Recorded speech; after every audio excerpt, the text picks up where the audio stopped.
नमस्ते दोस्तों, जय श्री कृष्ण, राधे राधे। भक्तों, आप सभी भक्तों को, माताएं बहनों को हरितालिका तीज की ढेर सारी शुभकामनाएं। भक्तों, इस बार 26 अगस्त मंगलवार को हरतालिका तीज है।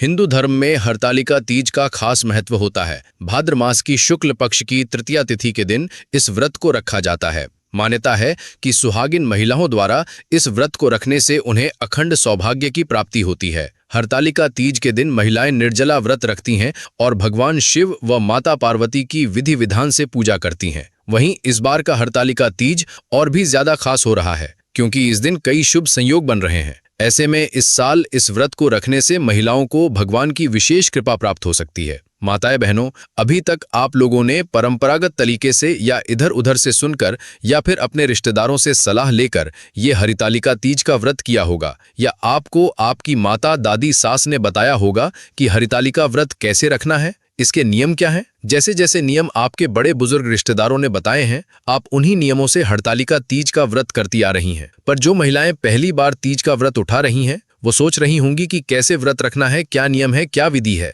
इसके बारे में आप अपनी माताओं, बहनों, दादी, रिश्तेदारों से सुनते आ रहे हैं। लेकिन आज हम इस वीडियो के माध्यम से शास्त्रों की नई नई बातें भी बताएंगे, जिससे आपको सब कुछ स्पष्ट हो जाएगा। और जो पहली बार हरतालिका तीज का व्रत करना चाहती हैं, उन माताओं बहनों के लिए ये वीडियो बहुत ही लाभदायक सिद्ध होगी। इसलिए सभी माताएं बहनें, हम यही कहना चाहेंगे कि अपने सभी कामों को एक तरफ रखकर इस वीडियो को पूरा जरूर देख लें। अगर आपने इस जानकारी को अच्छे से समझ लिया तो आपकी हरितालिका तीज की पूजा संपूर्ण मानी जाएगी, क्योंकि आज हम आपको इस वीडियो में हरतालिका तीज की संपूर्ण पूजा विधि से लेकर व्रत के नियम, पारण विधि और खाने पीने के नियम बताएंगे। यानी व्रत की शुरुआत से लेकर अंत तक के संपूर्ण नियम इस छोटी सी वीडियो में बताने जा रहे हैं। इसलिए वीडियो को पूरा ही देखना, काट काट कर वीडियो मत देखना, अन्यथा आपसे इतनी महत्वपूर्ण जानकारी छूट जाएगी और आप महादेव की कृपा से वंचित रह जाएंगे। इसलिए वीडियो को पूरा ही देखना होगा, तभी आपको सही और संपूर्ण जानकारी प्राप्त होगी। भक्तों, ये व्रत सुहागिन महिलाओं के लिए सौभाग्य, अखंड पति सुख और वैवाहिक जीवन की मधुरता का वरदान है, और अविवाहित कन्याएं इस व्रत को अच्छे और मनचाहे वर के लिए करती हैं। शास्त्रों के अनुसार इसी तृतीया तिथि को माता गौरी का जन्म हुआ और इसी तिथि को उनका विवाह भगवान शिव से होना निश्चित हुआ। कथा के अनुसार जब उनका विवाह विष्णु जी से तय हो रहा था, तब उनकी सखियों ने उनका हरण करके उन्हें एक गुफा में छुपा दिया। वहीं माता पार्वती ने मिट्टी और रेत से शिवलिंग बनाकर पूजन किया और निर्जला उपवास रखकर शिव को अपने पति के रूप में पाने का संकल्प लिया। उनकी यह तपस्या सफल हुई और भगवान शिव ने उन्हें पत्नी रूप में स्वीकार किया। इस बार हरतालिका तीज वराह जयंती के दिन आ रही है। भक्तों, वराह अवतार भगवान विष्णु का तीसरा अवतार है, जब उन्होंने पृथ्वी देवी को समुद्र से निकालकर बचाया था। वराह पुराण में भगवान वराह और पृथ्वी देवी का संवाद मिलता है, जिसमें भगवान वराह तृतीया तिथि की महिमा बताते हैं। हे पृथ्वी, जो स्त्री इस तिथि पर व्रत करती है, वह तुम्हारी तरह ही पवित्र, सौभाग्यवती और धन धान्य से संपन्न हो जाती है। यहाँ एक खास बात भगवान वराह ने कही कि तृतीया तिथि पर नमक का सेवन वर्जित है। भले ही कोई महिला हरतालिका का व्रत ना करे, लेकिन इस तिथि पर नमक रहित भोजन करना, यह भी इस व्रत का एक हिस्सा है। इस व्रत और पूजन को करने वाली महिला श्री गौरी देवी की सहचारी बनती है, यानी माता पार्वती जी की सखी बनती है। तो हरतालिका तीज का व्रत बहुत ही पवित्र माना गया है। अब भक्तों, जानते हैं कुछ आवश्यक और उपयोगी बातें। सबसे बड़ा प्रश्न यह आता है कि माताएं रजस्वला धर्म में यानी पीरियड्स में ये व्रत कर सकती हैं या नहीं। भक्तों, इसका उत्तर यह है कि आप बिल्कुल व्रत कर सकती हैं, यदि आपका शरीर साथ दे रहा है तो। लेकिन पूजन का सामान आपको बिल्कुल नहीं छूना है, ना ही आपको पूजा करनी है। आपकी ओर से पूजन आपके पतिदेव कर सकते हैं या घर का अन्य कोई भी सदस्य कर सकता है। नियमित रूप से ये व्रत कुमारी कन्याएं भी करती हैं, जिनकी शादी में अड़चनें आती हैं। हरतालिका तीज में व्रत की प्रधानता है। आप लोग ये व्रत श्रद्धा और विश्वास से जरूर कीजिएगा। भक्तों, अगर आप भी हरतालिका तीज व्रत के दिन महादेव की कृपा प्राप्त करना चाहते हैं, तो वीडियो को लाइक करके चैनल को सब्सक्राइब कर लें और कमेंट बॉक्स में हर हर महादेव, ओम नमः शिवाय जरूर लिख दें। भक्तों, परंपरा के अनुसार एक दिन पहले नहाए खाए होता है। हालांकि कुछ जगहों पर यह परंपरा नहीं भी होती, यानी व्रत की पूर्व तैयारी को जो एक दिन पहले की जाती है, उसे नहाए खाए कहा जाता है। हरतालिका तीज व्रत में नहाए खाए करना होता है।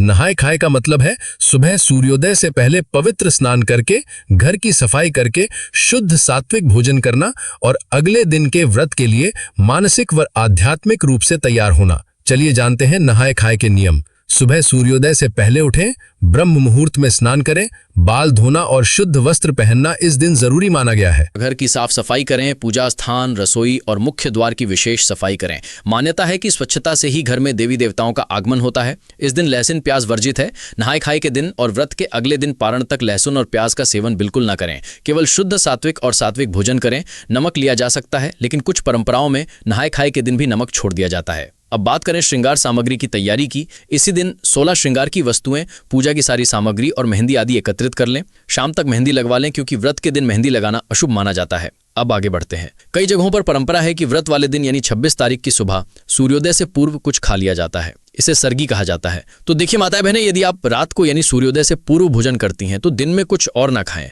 नहीं तो दिन भर आपको ज्यादा भूख प्यास लग सकती है। इस बात का विशेष ध्यान रखें। आप चाहे तो नारियल पानी या ऐसे फल खा सकती हैं जिनसे प्यास कम लगे। अब बात आती है ब्रश की। तो सुबह सूर्योदय से पहले स्नान कर लीजिएगा। और जैसा कि व्रत होता है, व्रत में ब्रश नहीं किया जाता, क्योंकि बाजार के टूथपेस्ट और मंजन में नमकवर केमिकल होते हैं, जिससे व्रत खंडित हो सकता है। कई महिलाएं जानकारी के अभाव में सुबह ब्रश कर लेती हैं, जिससे व्रत रखने से पहले ही टूट जाता है। देखिए, एकादशी जैसे व्रत में तो दातुन भी वर्जित होती है, लेकिन इस व्रत में आप दातुन कर सकते हैं। अगर दातुन नहीं हो तो कोरा ब्रश ले लीजिए, बिना पेस्ट बिना मंजन के, क्योंकि निर्जला व्रत होता है जिसमें पानी भी नहीं पिया जाता है। इसलिए हर चीज का विशेष ध्यान रखना है। अब बात करते हैं इस दिन कौन से रंग के कपड़े पहनने चाहिए। तो भक्तों, इस दिन लाल या पीले रंग के कपड़े पहने, चाहे वो साड़ी हो या सूट। अब कई लोग पूछेंगे कि क्या पहले से पहनी हुई साड़ी पहन सकते हैं। तो जी हाँ, पहन सकते हैं, लेकिन वो साड़ी पूजा के समय पहनी गई हो तो आप उसे धोकर दोबारा पहन सकते हैं। हरितालिका तीज का व्रत माता पार्वती और भगवान शिव के दिव्य मिलन की स्मृति में रखा जाता है। इस दिन सुहागिन महिलाएं माता गौरी का रूप धारण करती हैं और 16 श्रृंगार करके उनके सामने बैठती हैं। शास्त्रों में कहा गया है, श्रृंगारण्य सौभाग्यवती भवती, अर्थात जो स्त्री व्रत के दिन श्रृंगार करती है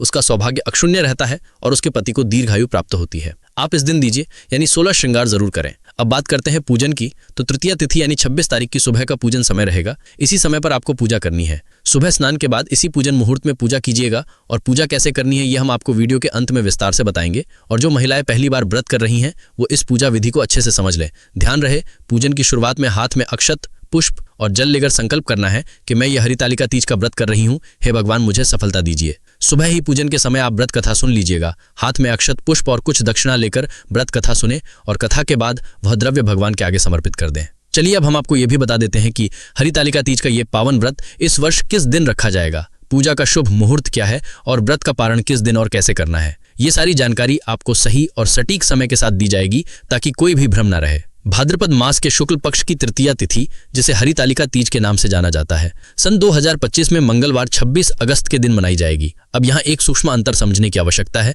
जो अक्सर लोगों के मन में भ्रम पैदा कर देता है। ज्योतिषीय गणना के अनुसार तृतीया तिथि की शुरुआत 25 अगस्त को दोपहर 12:34 से हो रही है और इसका समापन 26 अगस्त को दोपहर 1:07 पर होगा। लेकिन हमारे धार्मिक शास्त्रों और परंपराओं में व्रत एवं पूजन जैसे कर्म सूर्योदय के साथ ही किए जाते हैं। चूंकि 26 अगस्त को सूर्योदय होगा, इसलिए तिथि के अधिकांश भाग, विशेष रूप से सूर्योदय का समय 26 अगस्त के दिन ही पड़ रहा है। इसी कारणवश इस वर्ष हरितालिका तीज का व्रत और पूजन दोनों 26 अगस्त को ही संपन्न किए जाएंगे। यह नियम केवल इसी व्रत के लिए नहीं, बल्कि अधिकांश हिंदू व्रतों और त्योहारों में तिथि और सूर्योदय के इसी सामंजस्य को देखते हुए दिन निर्धारित किया जाता है। अब बात करते हैं उस शुभ क्षण की जब सारा ब्रह्मांड इस पवित्र कर्म के लिए अनुकूल होता है। 26 अगस्त को प्रातः काल का समय पूजा के लिए सर्वाधिक फलदायी और शुभ माना गया है। शास्त्रों के अनुसार प्रातः 5:56 से लेकर 8:31 तक का समय पूजा करने के लिए अत्यंत उत्तम है। यह लगभग 2 घंटे 35 मिनट का एक ऐसा स्वर्णिम अवसर है जब कोई भी साधक यदि विधि विधान से पूजा करता है तो उसे अवश्य ही अद्भुत शुभ फलों की प्राप्ति होती है।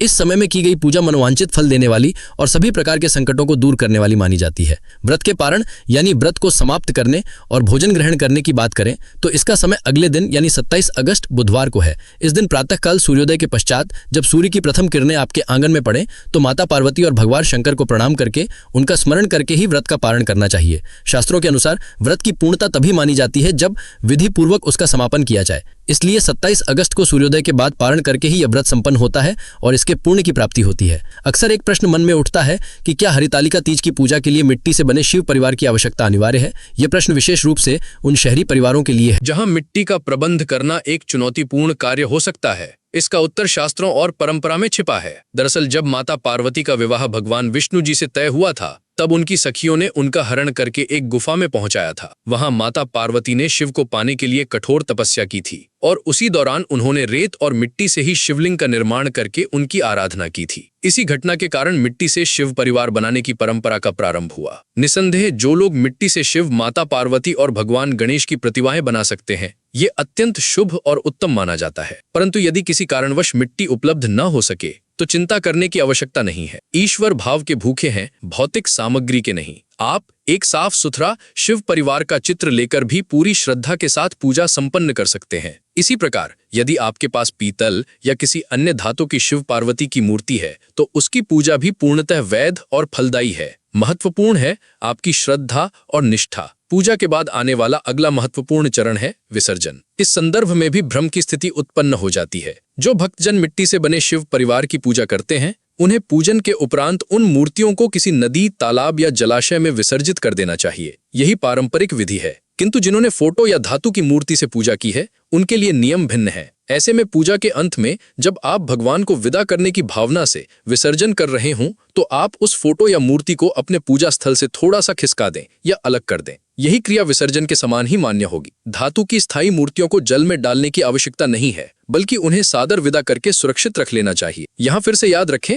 भावना सर्वोपरि है। एक बहुत ही सामान्य लेकिन महत्वपूर्ण प्रश्न अक्सर पूछा जाता है कि क्या एक बार यह व्रत शुरू करने के बाद इसे जीवन भर निरंतर करना अनिवार्य हो जाता है? कई लोग इस डर के कारण व्रत रखने से भी हिचकिचाते हैं कि कहीं छूट गया तो कोई अनिष्ट हो जाएगा। इस भ्रम को दूर करना अत्यंत आवश्यक है। कृपया ये समझें कि भगवान शिव और माता पार्वती हमारे माता पिता के समान हैं। क्या कोई माता पिता अपने बच्चों के प्रति कभी क्रोधित होकर उन्हें दंड दे सकते हैं? निश्चित रूप से नहीं। व्रत और पूजा ईश्वर की कृपा पाने के साधन है, उन्हें प्रसन्न करने के उपाय हैं, डर का कारण नहीं। यदि आप हर साल यह व्रत कर सकते हैं तो यह अति उत्तम है। परंतु यदि किसी वर्ष स्वास्थ्य परिस्थितिवश या किसी अन्य कारण से व्रत न कर पाएं तो भगवान नाराज नहीं होंगे। जब तक आपके मन में उनके प्रति श्रद्धा और प्रेम है, वे सदैव आपके साथ हैं। ऐसा कोई शास्त्र वचन नहीं है जो ये कहता हो कि व्रत छूट जाने पर दंड मिलता है। ये एक भ्रम है जिसे दूर करने की आवश्यकता है। अब हम विस्तार से जानते हैं कि घर पर ही किस प्रकार से सरलतम विधि से हरितालिका तीज के व्रत और पूजन को संपन्न किया जा सकता है।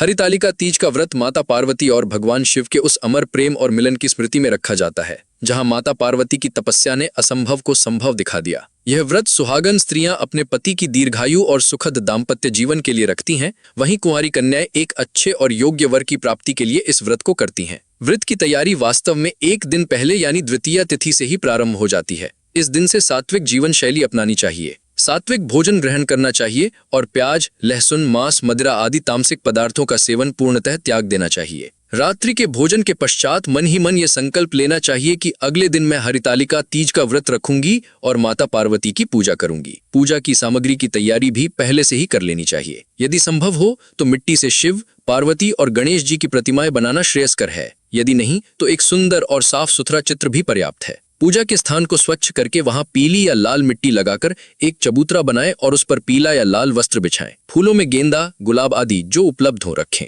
बेलपत्र, धतूरा, अक्षत, चावल, रोली, हल्दी, दूध, दही, घी, शहद और मिश्री से पंचामृत तैयार करें। गंगाजल यदि उपलब्ध हो तो अति उत्तम। एक कलश में जल भरकर उस पर आम के पत्ते रखें और ऊपर नारियल स्थापित करें। दीपक, अगरबत्ती, मोली, कलावा, मौसमी फल, पान सुपारी, साड़ी, चूड़ी, सिंदूर, श्रृंगार का सामान और माता पार्वती के लिए एक नई चुनरी अवश्य रखें। यदि संभव हो तो कुश का आसन भी रख सकते हैं। व्रत के दिन प्रातःकाल ब्रह्म मुहूर्त में उठकर स्नानादि से निवृत्त होकर स्वच्छ वस्त्र धारण करने चाहिए। सिर ढककर रखना चाहिए। इस दिन निर्जल व्रत रखने का विधान है, अर्थात बिना जल ग्रहण किए व्रत रखना सर्वोत्तम माना गया है। हालांकि जो महिलाएं पहली बार व्रत रख रही हों, बुजुर्ग हों या फिर किसी स्वास्थ्य संबंधी समस्या से ग्रस्त हों, वे फलाहार या जल ग्रहण कर सकती हैं, लेकिन अन्न का सेवन वर्जित है। पूजा स्थल पर मिट्टी की बनी प्रतिमाएं या चित्र स्थापित करें, उनके समक्ष कलश रखें और दीपक प्रज्वलित करते हुए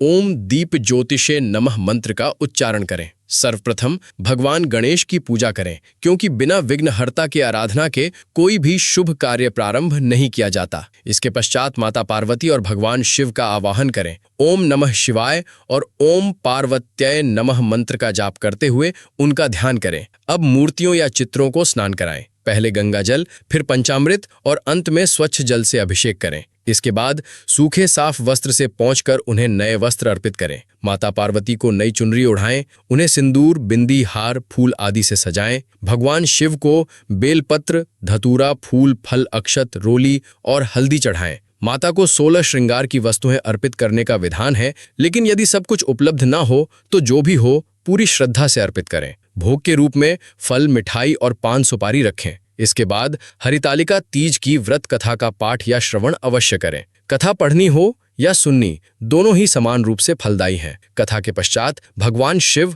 और माता पार्वती की आरती उतारें, हाथ जोड़कर प्रणाम करें और मन में अपनी सभी मनोकामनाएं उनके समक्ष रखें। रात्रि के समय जागरण करने की परंपरा है। भजन कीर्तन करें, शिव पार्वती की महिमा के गीत गाएं। यदि स्वास्थ्य अनुमन न दें तो पूजा स्थल के निकट ही बैठकर मंत्र जाप करते हुए विश्राम कर सकते हैं, परंतु सोना नहीं चाहिए। व्रत का पारण अगले दिन चतुर्थी तिथि को सूर्योदय के बाद करना चाहिए। सुबह उठकर स्नान करें, पुनः भगवान का स्मरण करें। यदि रात्रि में चंद्रमा को अर्घ्य नहीं दिया गया हो तो सुबह दें। इसके बाद किसी ब्राह्मण या सुहागन स्त्री को भोजन करवाएं अथवा उन्हें वस्त्र, फल या दक्षिणा आदि दान दें। तत्पश्चात ही स्वयं भोजन ग्रहण करके व्रत खोलें। इस पूरे व्रत में कुछ बातों का विशेष ध्यान रखना चाहिए। मन, वचन और कर्म से पवित्र रहें। सत्य बोलें, किसी का अहित न सोचें, क्रोध से दूर रहें। अपने पति या भावी पति के प्रति शुभ और सात्विक भावना बनाए रखें। व्रत के दिन तामसिक आहार से पूर्णतः दूर रहें। इस व्रत के पीछे की पौराणिक कथा अत्यंत प्रेरणादायक है। कहा जाता है